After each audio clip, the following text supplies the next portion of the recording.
बच्चा सा प्यारा सा क्वेश्चन। आज आप लोग वीडियो शेयर नहीं कर रहे हो यार, करते रहो, 1000 लाइक तो पार हो जाने थे। कहा गया देखो 240 मीटर लॉन्ग ट्रेन है जो 360 मीटर की लंबी टनल को पार करती है 30 सेकंड में, तो उस ट्रेन का रफ्तार क्या होगा? अधिकतर आपने देखा, आपने क्या पढ़ा सर? देखो बात ऐसी है ना, अब ट्रेन वाला जो है वो थोड़ा सा हम कंसेप्ट आपको बता देते हैं। चंद सेकंड में हम आपको ट्रेन का कंसेप्ट रिवाइज करा देंगे। और क्यों कराएंगे? क्योंकि ये आपका बहुत बहुत बहुत महत्वपूर्ण होने वाला है। और किसके लिए महत्वपूर्ण होने वाला है मेरे भाई? तो मोस्ट इंपॉर्टेंट होने वाला है सीएचएसएल वाले सभी छात्रों के लिए, क्योंकि इससे सीएचएसएल में और एमटीएस में भर भर के सवाल आते हैं। तो ध्यान रख लीजिए, ट्रेन में कुछ भी नहीं करना, ट्रेन के कई सारे केसेस बनाए जाते हैं। सबसे पहले देखिए अनुराग जी, आप इधर देख लीजिए, पढ़िए, ठीक है? अनुराग जी एकदम बदमाश हो गए, पढ़ाई करते नहीं है, घर वालों को शिकायत करनी पड़ेगी। देखिए यहाँ पे, तो यहाँ पर हम बात करते हैं ट्रेन के कंसेप्ट की। तो ट्रेन के कंसेप्ट में कई सारे केस बनते हैं। सबसे पहला जो केस बनता है वो ये बनता है कि जब हमारा जो ट्रेन है ना, ये वाला मेरे भाई, ये ट्रेन हमारे किसी पोल को पार करे। किसको पार करेगा? पोल को पार करेगा। समझ में आ गया?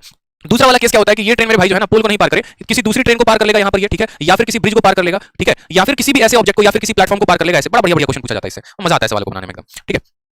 आपसे ऐसा बोलेगा कि एक प्लेटफॉर्म को जो है, मान लीजिए कि ये जो है यहाँ पर इस प्लेटफॉर्म को ये पार कर रहा है, तो केसेस हमारे काफी सारे हो गए। पोल को पार करेगा या ट्रेन को पार करेगा या प्लेटफॉर्म को पार करेगा। अब ऐसे ऐसे केसेस में क्या फॉर्मूला लगाएंगे? बच्चा रटते रहता है बेचारा, एकदम दुखी आत्मा बनके किताबों में जो गड़ाए रहेगा और रटते रहेगा। पूछेंगे काहे रट रहे हो? तो गुरुजी बोले थे रटने को, इसलिए रट रहे। मुझे समझाने को नहीं बोले, तो नहीं समझने को बोले, खाली रटने को बोले इसलिए रट रहे। अब समझो चुपचाप प्यार से, बड़ा प्यार से समझो। देखो ट्रेन जब है ना, तो ट्रेन की भैया अपनी रफ्तार होती है, सीधी सी बात है, और ट्रेन की अपनी लंबाई भी होती है। मैं बस आपको एक टेक्निक सिखा रहा हूं, उस टेक्निक के माध्यम से आप अपना इक्वेशन खुद बना सकते हैं। और टेक्निक क्या होगा? आपका स्पीड बराबर डिस्टेंस अपॉन टाइम। अब यहाँ पर ये तो हर किसी को पता, बोलोगे नया क्या बता दिया? तो इसमें नया हम आपको ये बताएंगे कि देखिए यहाँ पर जब भी आप कोई भी केस लेंगे ना दुनिया में, रिलेटिव स्पीड का आप कोई भी केस लेंगे, तो आप उसमें दो बातों पर ध्यान देना। और दो बातों पर ध्यान देना या उल्टा ऐसे भी लिख सकते हो, टाइम बराबर डिस्टेंस अपॉन स्पीड। अब इन दो बातों पर ध्यान आपको ये देना है कि आप जो भी दो लोगों को आपस में रिलेटिव में कंपेयर कर रहे हो ना, क्या उनके पास डिस्टेंस है? अगर दोनों के पास डिस्टेंस होगा तो दोनों का डिस्टेंस लेना, अगर एक के पास डिस्टेंस होगा तो एक ही का डिस्टेंस लेना। और स्पीड में हम आपको बताएंगे, स्पीड में आपको क्या करना है। तो स्पीड में बस आपको इतना ध्यान रखना है, क्या दोनों के पास स्पीड है? अगर दोनों के पास स्पीड है और दोनों एक ही दिशा में जा रहे हैं तो स्पीड को माइनस करेंगे। और अगर दोनों के पास स्पीड है और दोनों अपोजिट डायरेक्शंस में आ रहे हैं आमने सामने, तो स्पीड को प्लस कर देंगे। बस यही होता है, और इसके अलावा कोई कांसेप्ट नहीं होता। फालतू के कंफ्यूजन होते हैं। जैसे मानो जब कोई ट्रेन किसी पोल को पार करती है, तो अगर हम इस केस में बात करें तो जो हमारा टाइम लगेगा, अब यहाँ खुद बताओ ना, क्या किसी पोल का लंबाई होता है? यहाँ पे पोल ऊंचा होता है, लंबा नहीं होता। लंबाई की बात कर रहा हूं मैं, यानी यहाँ पर लंबाई ट्रेन के पास होगी, लेकिन पोल के पास कोई लंबाई नाम की कोई भी चीज नहीं होगी, ठीक है? उसके बाद बात करें स्पीड में, तो क्या पोल के पास कोई रफ्तार नहीं है? अब मानो कोई मैन भी यहाँ पर खड़ा एकदम मूर्ति बन के मुस्कुरा रहा है और इंतजार कर रहा है, अंदर बैठी लड़की को टाटा बाय बाय कर रहा है, क्या इसके पास भी कोई रफ्तार है? कुछ भी नहीं है। यानी जब भी कोई ट्रेन किसी इंसान को या पोल को पार करती है तो जो समय लगता है बराबर डिस्टेंस में क्या लेंगे? तो ट्रेन की लंबाई, और स्पीड में क्या लेंगे? तो ट्रेन का स्पीड। ये बड़ा प्यारा टाइप हमारा बन जाता है।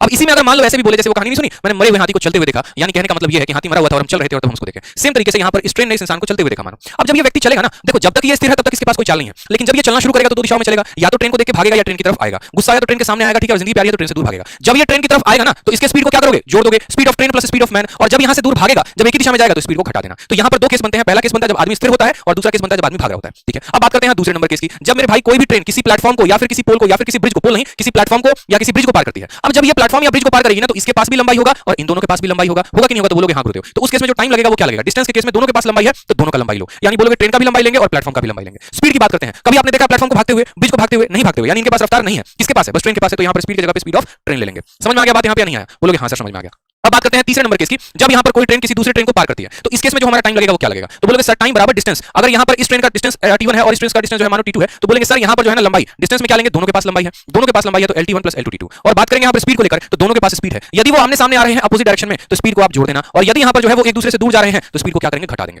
ये बात क्लियर है या नहीं क्लियर? बताइए जल्दी से। समझ में आ गया? चलिए, तो सेम तरीके से हमारा ये सवाल था, टुच्चा सवाल था खैर ये तो, बट हमने सोचा कि हम 5 मिनट में आपको जो है यहाँ पर ट्रेन का कंसेप्ट बता दें।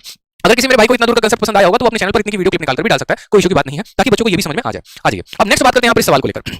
इस सवाल में कहा गया है यहाँ पर, ठीक है, कि एक 240 मीटर लंबी ट्रेन है जो 360 मीटर लंबी टनल को 30 सेकंड में पार करती है। ट्रेन किसको पार कर रही है? टनल को पार कर रही है। लंबाई किसके पास होगी? ट्रेन के पास भी और टनल के पास भी। लेकिन स्पीड किसके पास होगा? बस ट्रेन के पास। Formula clear? माइंड में क्वेश्चन क्लियर? कैसे बनाना है? बोलोगे हाँ सर। टाइम बराबर क्या हो गया? डिस्टेंस अपॉन स्पीड हो गया। डिस्टेंस किन दोनों के पास है? तो डिस्टेंस ट्रेन के पास भी है और टनल के पास, तो बस दोनों को जोड़ दो। 360 में 240 को जोड़ दोगे कितना हो जाएगा? 300 200 500 600 हो जाएगा। और बात करते हैं स्पीड को लेकर। स्पीड किसके पास है? तो स्पीड भैया बस हमारे ट्रेन के पास है। स्पीड हमारे बस ट्रेन के पास है, तो उसकी स्पीड को क्या मान लेंगे? एस मान लेंगे। टाइम कितना लगा है? 30 सेकंड लगा है। अब ये देखो, ये सेकंड में है और ये हमारा मीटर में है, तो रफ्तार किसमें आ रही होगी? रफ्तार मीटर पर सेकंड में आ रही होगी। यानी 30 ने जब इसको काटा होगा तो कितनी बार में काटा होगा? 20 बार में। तो रफ्तार हमारी आ गई 20 मीटर पर सेकंड। हमसे किसमें पूछा है?